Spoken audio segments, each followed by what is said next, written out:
Welcome to this video about Outlaw breather bolts. My name is Kevin, this is Dwayne, and we've had a lot of people ask about how the Outlaw breather bolts work and what bikes they're for. So why don't you address what bikes run good with these and what maybe you want to stay away?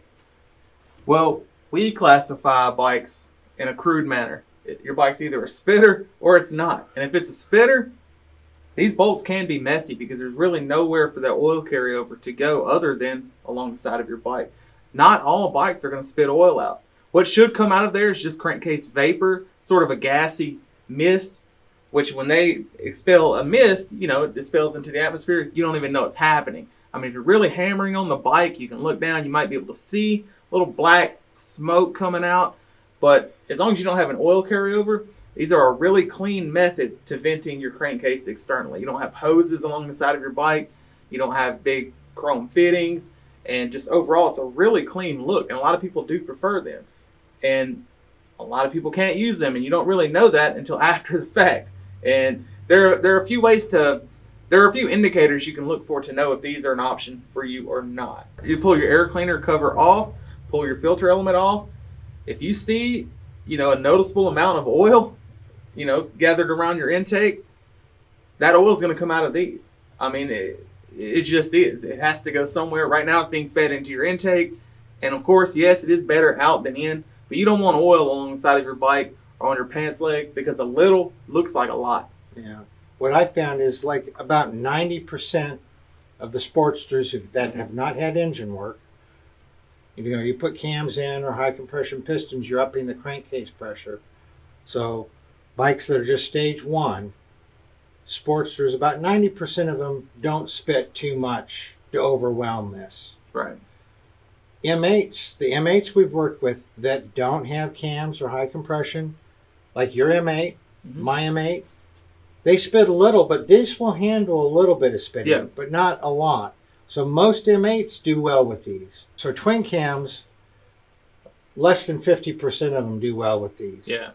The 88s, a lot of them will do okay, but 96 and up on the twin cams, the chances are better than 50% that you're spitting too much oil. Not that these won't work. These will work fine, but they're going to dribble oil too. Yeah. So you're probably not going to like that. Now the bolts we have here in hand are brass. These are CNC milled, and you have a 3/4 inch hex head on them. These fit the M8 and the twin cam. We also have them available for Sportsters and Big Twin Evo if your air cleaner is applicable. We also have them available in billet aluminum, so they're polished up, match the chrome really well. And one of our more popular is the stage 3 anodizing of the black breather bolts. And they come with extra screens, extra foam filters. And one trick that I'd like to mention is, and we'll go over it in a minute up close, if your bike is just on the threshold of being a spitter or not, you can double up on the foam filter on the inside, and that'll slow down that oil carryover. And that comes with it. Exactly. Yeah. So in the instructions that come with it, we recommend every 5,000 to 10,000 miles taking it apart, which is very simple, as you're going to see, and cleaning just with hot soapy water the little filter element that is in here.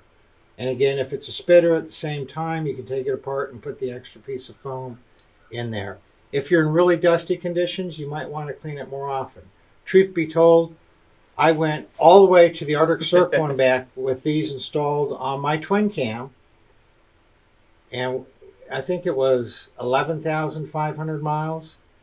Didn't clean them right before I left, and probably didn't clean them for over another few thousand miles after I got back. There's nothing that's going to damage to clean them. The only reason to clean them is just because no air gets sucked back into your engine or anything. The only reason to clean them is to sort of revitalize the foam a little to help it stop any misting from coming out. That's right. And be mindful of the bolts when you wash your bike. Never spray the bolts directly. Right. Or if you think that might be an issue for you, put a piece of tape over it, cover it, but just don't spray it directly. Yeah, when I wash, I just put a little piece of painter tape right over here and just pull it off when I'm done, because a direct stream will go in. Again, it won't damage your engine, but you'll get a lot of steam exhausting out of that enclosed chamber, Mhm. because you have an umbrella valve that's separating the rest of the engine from the chamber that this bolts into.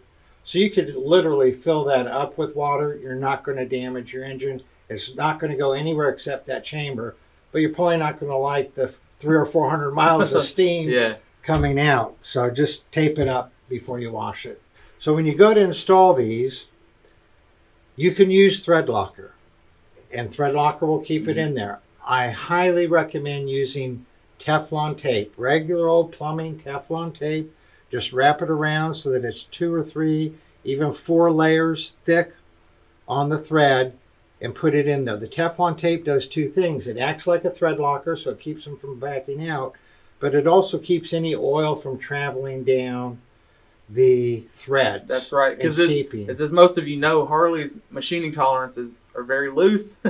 And this is soft brass. This is solid brass. The other ones are soft aluminum. So you don't want liquid oil seeping around the threads, escaping. And yeah, and just why have the seeping? Just put the Teflon tape on there. Now, what Harley uses, they don't use thread locker anymore, and they don't use the Teflon tape. They use Teflon paste, and Teflon paste works well, but it's really messy when you go to take it out. Right. Because then you got all this glop, chunks of stuff coming out. So better to use Teflon tape. Teflon paste will work, but just to make it easier on yourself, use the Teflon tape. And do not over tighten them. Solid brass, the other ones are solid aluminum. They will break if you over tighten them. 120 to 144 inch pounds. But the thing is that most people don't have an inch pound torque wrench that's accurate at that low of a rating. So the thing to do is tighten it down as tight as you can by hand with your fingers. Once you have it as tight as you can with your fingers, then use your open end wrench and turn it 1/4 of a turn more. If you do that, it will not break, and it will be tight enough, and it won't leak if you use the Teflon tape. It'll do everything it's supposed to do, and you don't have to worry about getting a torque wrench that's accurate at 120 inch pounds. One other thing to note is that these are super clean look. Like Dwayne was saying, it's a really clean install, very nice look, no hoses. And a lot of people like to use it because of that. And I've run these on bikes, I don't know, 150,000 miles I've run these. But they are more prone to spitting. So one thing that you can do is make sure that you have your oil level at the correct level so that you're not getting spitting when you don't need to have spitting. That's right. And spitting, otherwise known as excessive oil carryover, there are a lot of causes of that. We'll put a link in the description below, things you can check that may or may not reduce your oil carryover. So what we're going to look at now is we're going to look at how to take them apart, how to clean them, just what's on the inside, how much stuff is going on inside this little bolt head. Yes, I'm sure at this point some of you are asking, why are you making a video about a bolt that you drilled a hole in the center of? That's not the case, and we're going to show you what these look like on the inside. This is what the breather bolts look like. They'll have a label on them. And inside you have the instructions, which you already have out right here. You get an extra set of foam filters and an extra set of screens. These are the brass breather bolts for a twin cam. And you see right here is the snap ring. We're going to take this apart so you can see what's inside of here.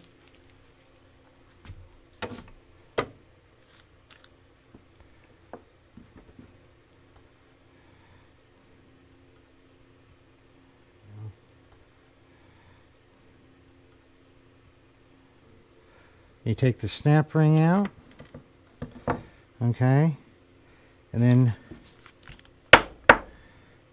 if that doesn't do it, very gently so you don't put a hole in the screen, just push this through, and you can see that inside of here we have a screen on the engine side. Then we have a piece of foam filter. And then we have another screen.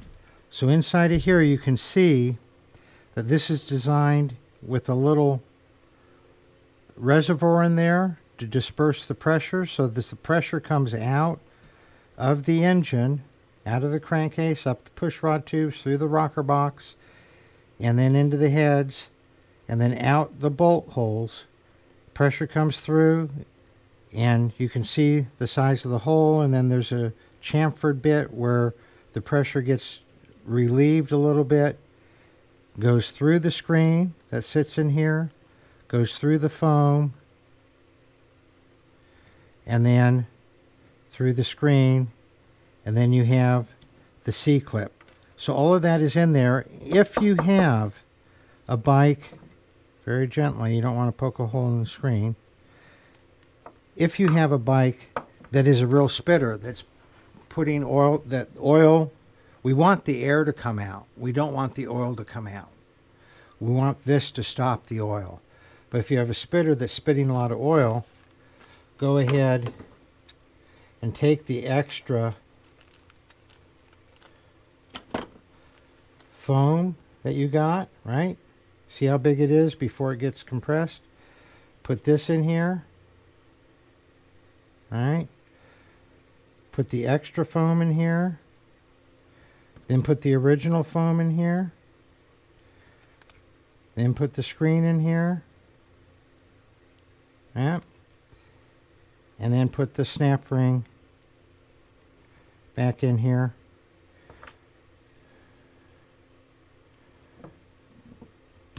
There we go.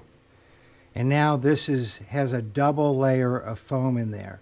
So a lot of times if you have a borderline spitter, one that's letting too much oil come out here and get along the side of the bike, you can put the extra piece of foam in there. And so there's a lot going on inside that little bolt head. You know, the concave thing, when we first designed these and we're making them, it was just a straight through hole and the pressure was going just through the center of the foam. But by opening that up with that little chamfered area, it releases the pressure so it's not such a direct stream and gets it through the whole thing. And then that lets the air out but not the oil, so you're not getting oil along the side of your bike. Now obviously that's on a bike that doesn't spit a lot. The M8s and most of the Sportsters and some of the twin cams we'll talk about. And people go, where does the oil go? Well, the oil that is sitting in this foam, when you put the bike on the kickstand, the breather bolts go like this. So the oil is going to drain back into the little cavity that this is bolted into. The oil will drain back in there, and then the next time you ride and it's hot, you want it to vaporize so that it comes out in a true vapor, not a mist. The mist will get on the side of the bike, but if it comes out in a true vapor, you're going 60, 70, 80 miles an hour, then it gets dispersed into the atmosphere. The big thing is there's a lot of people who've started knocking this design off, but they don't go to the extra work of making that chamfered area right there to disperse the pressure, and they end up spitting a lot more than these because I guess they just never figured out or they don't care to do it. So for those of you who are interested in what's going on inside these little breather bolts and how they work, that's it. So if you like the video, please give it a thumbs up. Hit that notification bell so you'll be updated when our next video comes out. Subscribe to our channel if you haven't already. It helps us out a lot and it's completely free. And share this video with your friends. It might help them out. They might not even be aware of the external breather bolts. And you all ride safe out there.